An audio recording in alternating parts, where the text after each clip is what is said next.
Hi there, welcome to the studio. So I'm going to talk about your knees. If you've got knees, then these 3 exercises are going to be of benefit to you.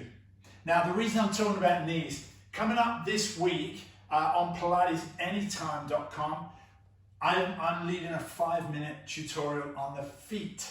So you can check in on that anytime. Go and see how just a few very simple, I'm going to call them exercises, but techniques that we use for the feet can totally change the way you stand, the way you feel, and help you through all of your workouts, right? That's predominantly for athletes, but it also applies to anybody who's using their feet on a regular basis. Now that's us as teachers for one, right? We're standing up a lot of the time. So that made me think that up through the legs, let's talk about the knees. The winter's coming. If you hit the snow, that's perfect. Strong knees, avoid injuries, stay on the slopes longer, have more fun. But it also applies to anybody really, athletes of all kinds. The amount of people that come to me, soccer players, football players, runners, who complain about the tweaky knees or slight pains in the knees, and they're not sure, should I continue running, should I continue working out? These are the exercises everybody needs to do through their training schedule to keep their knees healthy, all right?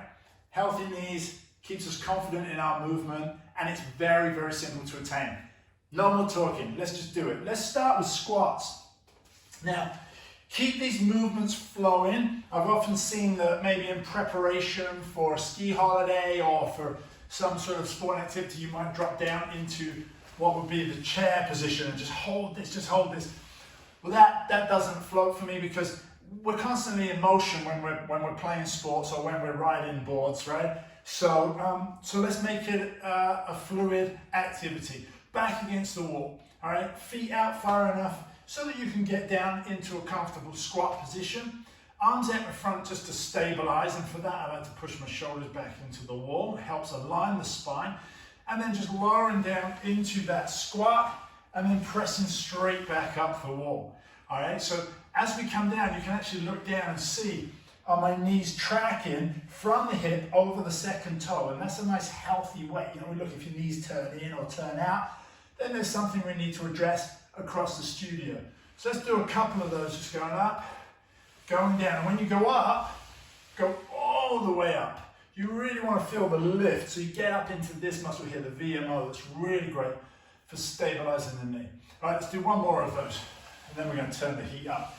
If that's fairly straightforward, simple to you, then let's take a look at whether there's an imbalance through both of the legs, all right? Or if not, a way to strengthen both the legs. So I'm bringing my feet together now. I'm going to start on the left leg. I'm going to put my right leg up. Now, if that is a bit tough, you can do it bent as well. It doesn't matter. But what I'm going to do is just try and make my squat happen on one leg, going straight up, straight down. And then let's change legs just to make sure. You'll probably see, like, this one's a little weaker for me, so I might find, oh, you can see it, there's a little wobble there. But that's okay. It just means I've got to do a little extra work on that side. Once again, very mindful that my knee is tracking over the second toe and that my hips are back against the wall. So that's a great exercise. Let's take a look at a couple of others that can really support the knee. Great way to support the knee is to activate the back body, get the seat, the hamstrings all activated. And by strengthening our glutes, it actually supports the knee and the functionality of the knee. So it's really good. Be on your back, simple. Everyone's done these, I'm pretty sure. Lifting the sit bones to the backs of the knees, activate your glutes, and press the hips up into a bridge. And then let's come down vertebra by vertebra through the spine. I'll do one more of those, and then what we'll do is just turn the heat up a little bit on that, just to make it a little more, a little harder, really. Feet together, bring the hips up again.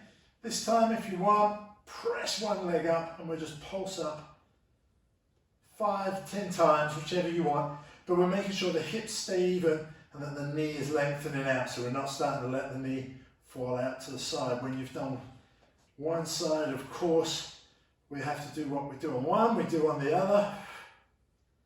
There we go. All right, so you can do a few of those, get the glutes recruited, get them helping out.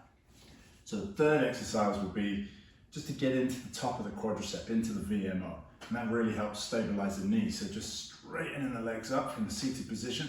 You can sit on anything, as long as you've got that range of movement, and then really working to get the legs all the way up and really get into the top of the muscle. If you want to make it a little harder, you can put ankle weights on and do the same thing. So that's going to help stabilize the knee, make the knee healthier, safer, and stronger. All right, so hopefully this has been helpful, and I'll see you back here in the studio. If you're interested in taking this out down to the feet and learning a little bit how we can help our feet as well, then check out pilatesanytime.com, where I've got a tutorial on just the feet, a little 5-minute tutorial. All right, hope to see you there, and back here in the studio again soon.